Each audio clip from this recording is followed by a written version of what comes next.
Welcome to the best of BTOWN 2020.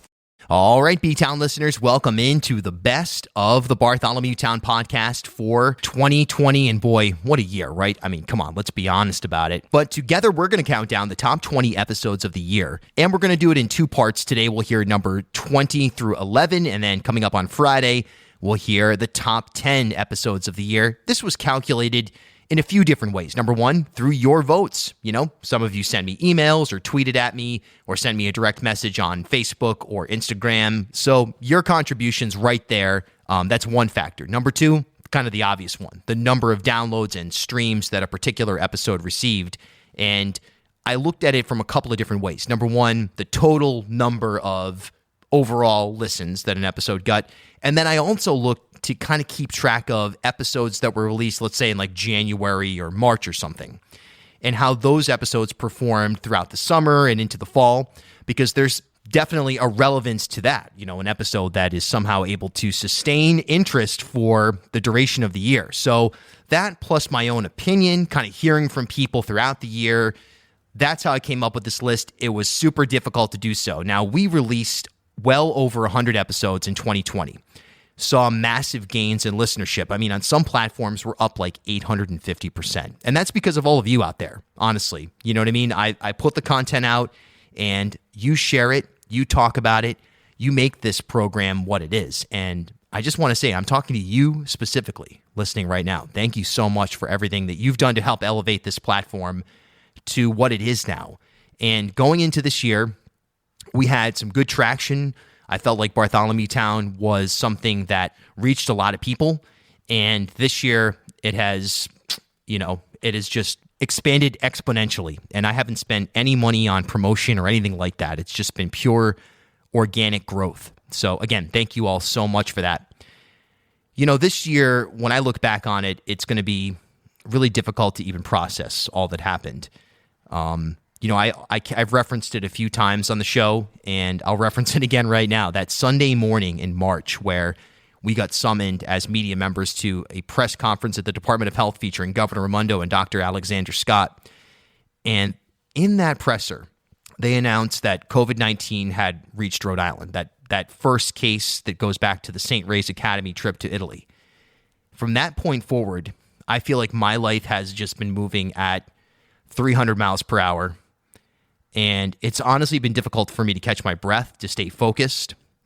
We also had such a massive year in social justice, something that's near and dear to my heart and many of yours as well. And that has also been moving at just an unbelievable pace. And on top of that, by the way, it was an election year, you know, a presidential election year nonetheless. And wow, you know, I don't even really have the words, which is a problem because that's what a podcast is. It's just unrehearsed, unscripted words. And right now, I don't even really know how to describe this year other than just wow. But we've been through so much together.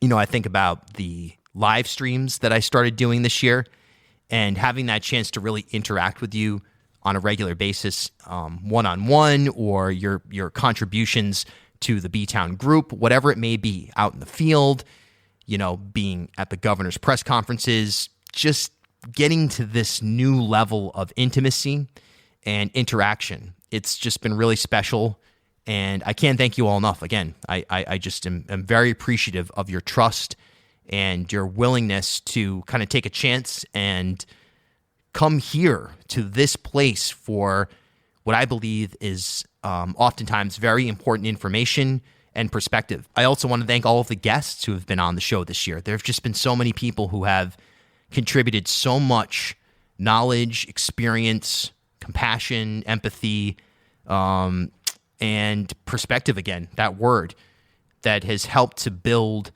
the broad conversation that we've had.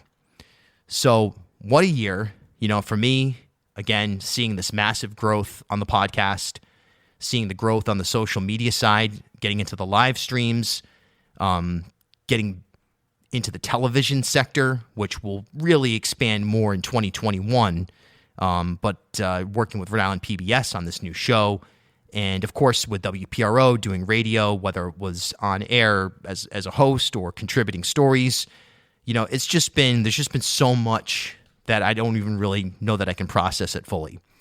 But today we're going to start with that countdown, the top 20 episodes of the year, using that kind of scientific, kind of opinionated method that I just described to figure out what were the biggest episodes of the year. And we'll start with number 20 through 11 today, and then coming up on Friday, again, we'll have the top 10. A couple of things. First of all, after this week, we'll have the holiday special. Next week, I'm going to re-air the holiday special with a special 2020 monologue to kind of tie into it. Then, as has been the case for the past 2 years, I'll be off for a few weeks off the podcast. That is, got a lot of new stuff coming, new production, new content coming your way in 2021. I'll be back with new pods in mid-January with I'll be back with new pods in mid-January, and we'll hit the ground running. And like I said, lots of new stuff coming, so stay tuned. I'll be with you throughout this break on television and probably on the radio and certainly on social media as well, so it won't be an actual break, but we're going to take a little pause for the podcast for, 2-3 weeks here for the holidays and just kind of to reset and get ready for the new year. I'd also be remiss if I didn't mention that we are a listener-supported program. There's a few ways that you can contribute. You could share an episode on social media or by text message or talk about it, whatever you'd prefer. You can leave a rating and review wherever you're listening right now. And if you want to go a step further, for as little as $3 per month, you can help support the bedrock, the foundation of this operation. Simply head to patreon.com/BartholomewTown or click the support link wherever you're listening. For $10 per month, you may become a BTOWN insider. You'll receive exclusive monthly content, including commentary episodes from yours truly, Ted Nisi, Ian Donis, Dr. Luis Daniel Munoz. That's a BTOWN insider at the $10 per month level, patreon.com/BartholomewTown.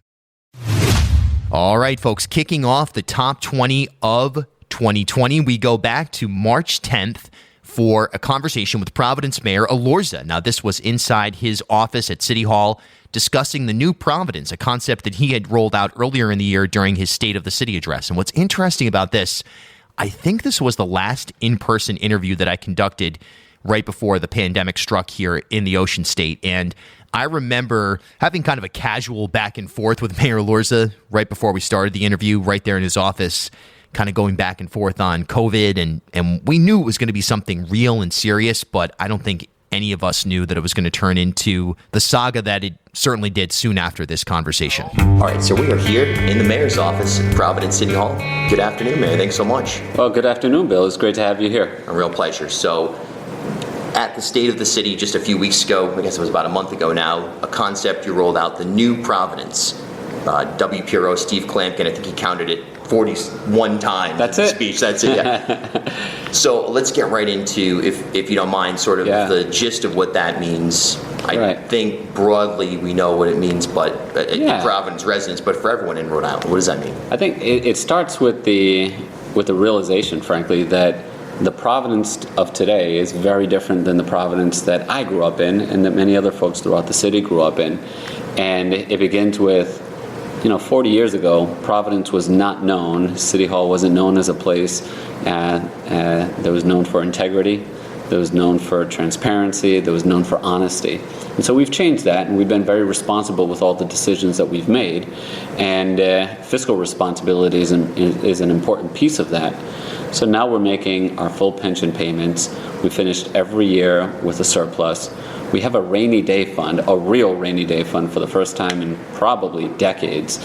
And our credit rating has been upgraded. And we're in a better financial position than, frankly, we've been in a really, really, really long time. One of the major storylines of 2020, and in fact, in a recent interview with Convergence Rhode Island, I described it as the most overlooked major storyline of 2020, is the emergence of Generation Z as a leadership voice. We saw this in the organizing of social justice rallies around the country, and we saw it here in Rhode Island acutely in a number of different areas in terms of social justice, in terms of climate change, in terms of broadly understanding and breaking down the impact of COVID-19, and we certainly saw it with elections as well. So coming in at number 19, we go back to June 30th for a conversation with Gen Z We Want to Live's co-founders and co-visionaries, Jayshell Nicole and Isabella James. So us you can't see me right now, but obviously we're two young women of color. We're 15. So I feel like with this, we kind of I think a quote I used before on my own behalf was that we break every boundary that was set for us before birth. So as both young Black women, we already have all these boundaries and obstacles we have to conquer throughout our entire life, no matter how capable or, et cetera, all these things that we have the ability to do, we still have that boundary. So I feel like we fit into everything because it's not only our time, but this is our life and lives after us. And we are the face of this and we make the history. I've been a youth organizer for over 3 years now. So I've seen some people come and go, some organizations even come and go. I was a part of an organization for 2 years, actually, youth organization here in Rhode Island. And from there, I think I've really begun to learn the power of youth voice, especially with the focus on Generation Z, because that's not even just like what people consider youth, because there's people who are in Gen Z who are at least in like their mid-20s, but they're still going to be the ones who are facing everything, like all the struggles, all the challenges we're facing right now, not even just like police brutality and race issues, like climate change, reproductive health, women's rights, all of those things. We're still going to be facing those in the future. So it's really important for youth and for Generation Z to be at the forefront right now. And where does Gen Z fit in all of this? I think we're really like the pioneers of Gen Z and the pioneers of proving that our generation is more than just Twitter, more than just Facebook people, Instagram. Like, we have so much more potential and we do so much more already than what other generations see us as.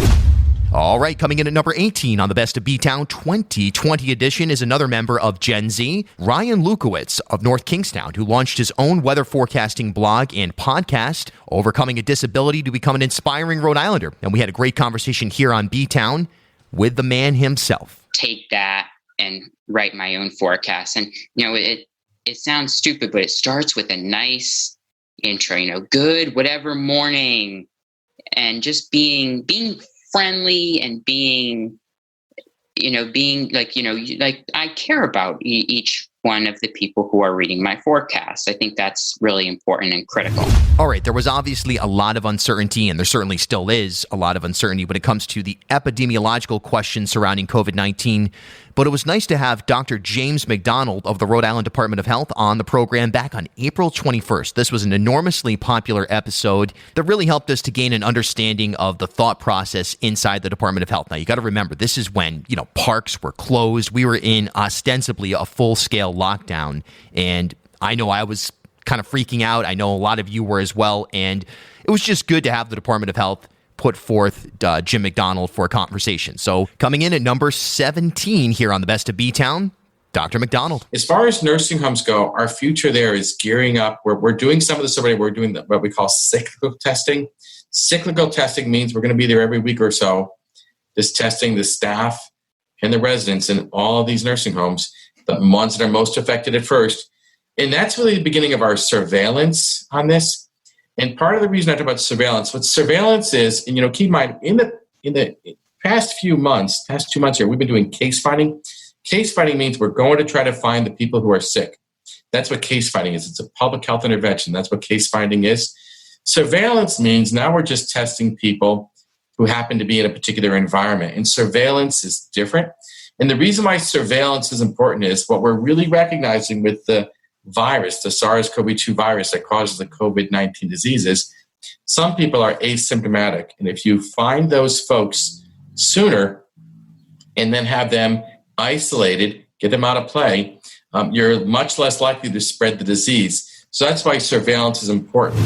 Coming in at number 16, it was actually a 3-part series that began on May 19th, rolled through May 22nd, BTOWN Restaurant Week, and we spoke with Salvation Cafe in Newport, White Electric in Providence, a Dunkin' operator in Bristol County, the Galactic Theater in Warren, Elena's Ale House in Richmond, Nolan's Corner Pub in Providence, and Dante Bellini Jr., who right now sort of describes what restaurants were going through and frankly are still going through, if not even in a more extreme case, as we are in the midst of the pause and the second wave here of COVID-19. And of course, obviously, restaurant workers at the forefront of the conversation throughout the year, something I've been bringing up to the governor on a regular basis. Just a bad situation overall, and we know it. But coming in at number 16, BTOWN Restaurant Week here on the Best of BTOWN. Feel like we're going to be able to get out of this in a reasonable place? Well, I mean, let's think about this logically, Bill. The restaurant industry, the hospitality industry contributes, I think, somewhere on the order of $300 million in taxes to the state coffers. That is not an insignificant amount. I think it's second behind gambling. And, we are a tourism-driven state. Everything that we do is somehow connected to or related to hospitality. And, we're fortunate to have a really great person leading that effort. Her name is Dale Venturini. And I don't envy her position right now because she has to lead and inspire an industry that is really hurting at the moment. I feel for all of them, but I especially feel for the smaller independent restaurateurs who are now faced with a wholesale shift in how they operate. Their world changed overnight. Coming in at number 15, we go all the way back to February 7th for a Rhode Island roundtable on solar farm siting and community challenges surrounding solar and wind installations with Representative Mike Chippendale, Eco Rhode Island's Tim Faulkner, and the Burrillville Land Trust Paul Roselli. Now, this was a fascinating roundtable conversation that I intended to be a part of a series that would basically recur throughout the year. I had planned on doing like 4 or 5 of these, but obviously with COVID, with the social justice conversation and everything else that's happened here in 2020, we were left with just the one roundtable discussion way back in February. But I think it was really informative, and it's one of those issues where you find a consolidation of opinion between progressive voices, conservative voices, and observers as well. So here's Mike Chippendale, Representative Mike Chippendale, that is, with his thoughts on solar and wind siting in Western Rhode Island. The pot has been stirred, and Rhode Island starts to move towards new energy production and new energy ideas. What have you heard from your constituents? Well, this move sort of really took some strong leaps forward right about the time I got elected in 2010, and it really did grab hold in the legislature, where we had legislators upping the portfolio, if you will, of energy sources, and increasing the percentage that must come from renewables. That was happening right about the time I got in, and it's been happening right along. Also, coupled with that has been a lot of incentives for landowners to host these sites. There's a lot of subsidies, federal. There's some state money, which is, from a landowner perspective, I think it's something that can incentivize a person who may be sitting on a piece of land that may otherwise be simply that land, unbuildable or unfarmable or what have you.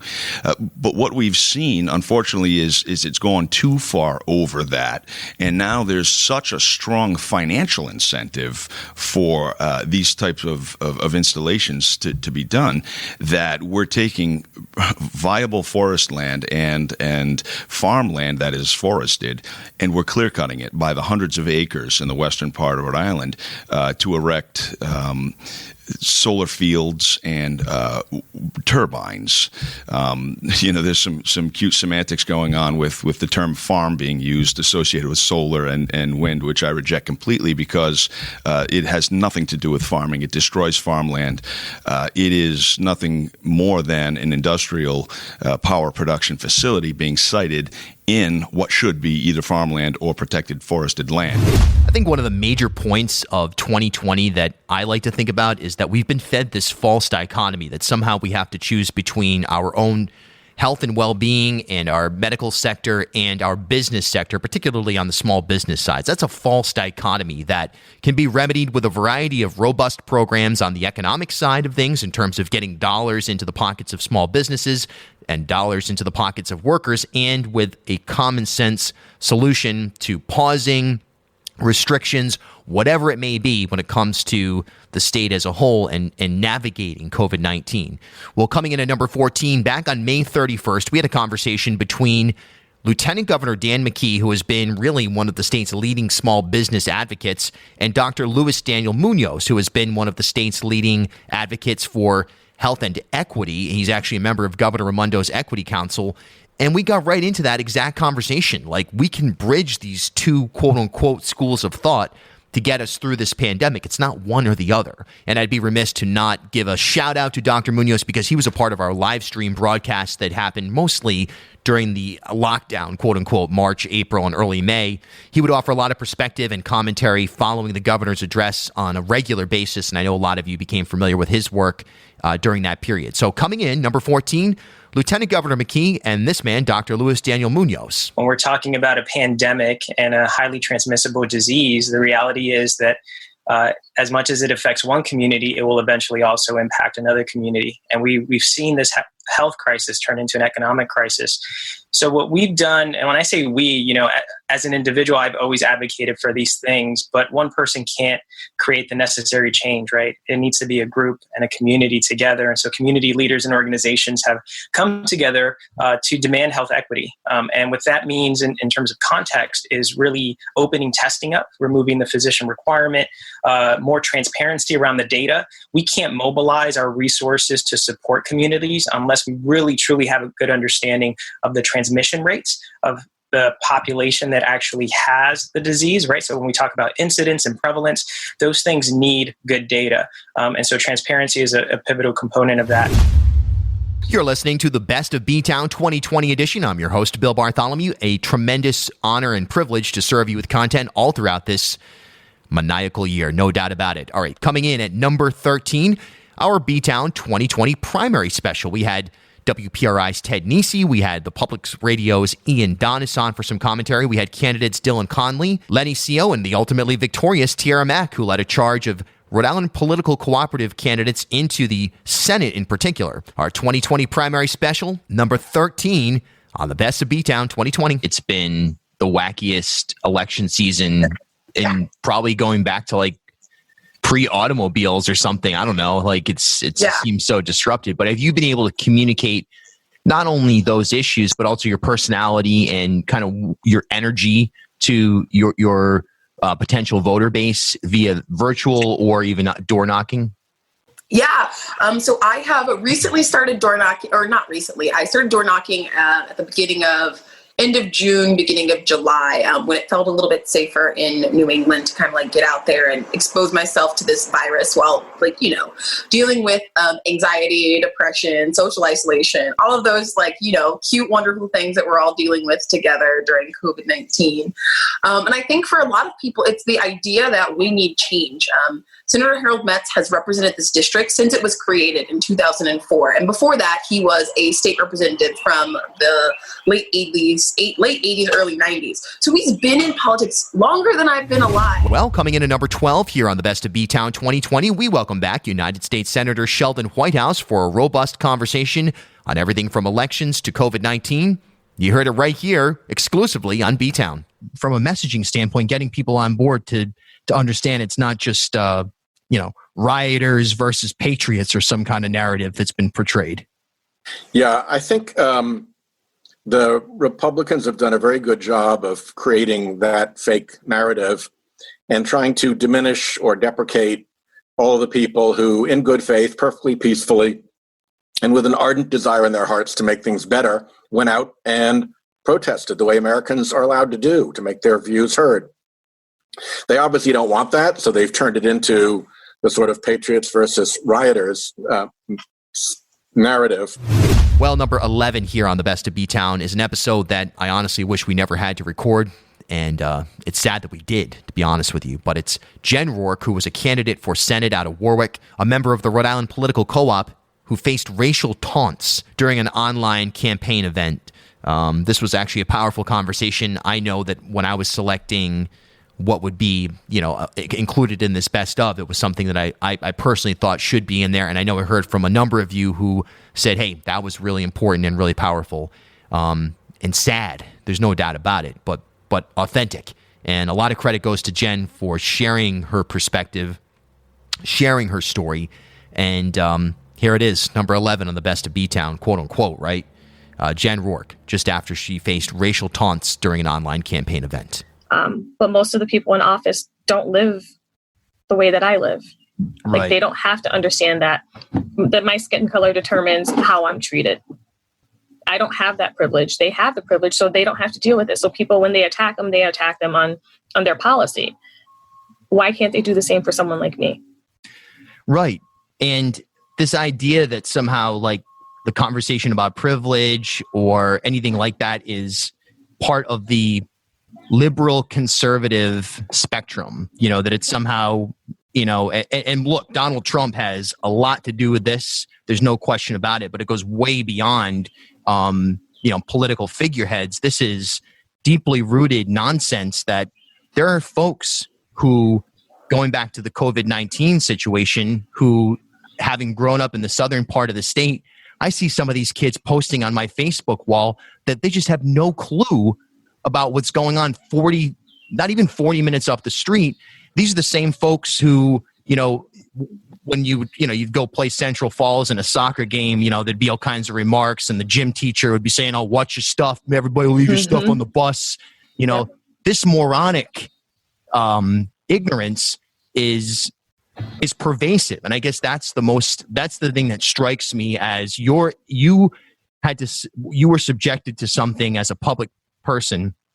And by the way, your statement that running for office as a black woman is the hardest thing you've ever done. I mean, that was like a punch in the gut and then a twist of the knife as I'm watching that, because your courage and what you stand for fundamentally is so inspiring to me.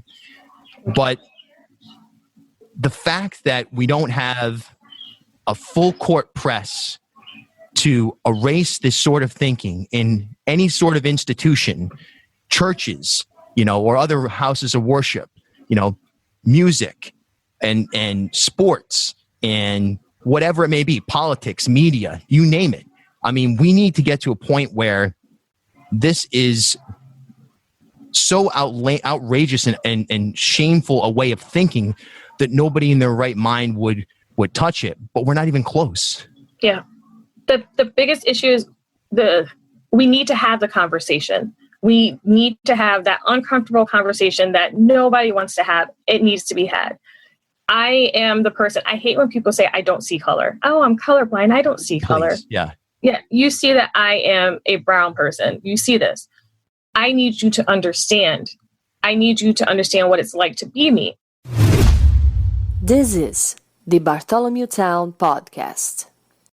At HealthSource RI for Employers, we provide access to health insurance to more than 1,100 local businesses and nonprofits, and 96% of them renew through us every year. Maybe it's our choice of 19 different health plans, our 10 years of customizing solutions, or our one local team of dedicated experts helping employers find quality health insurance. See how our numbers stack up for you. Learn more at healthsourceri.com/employers.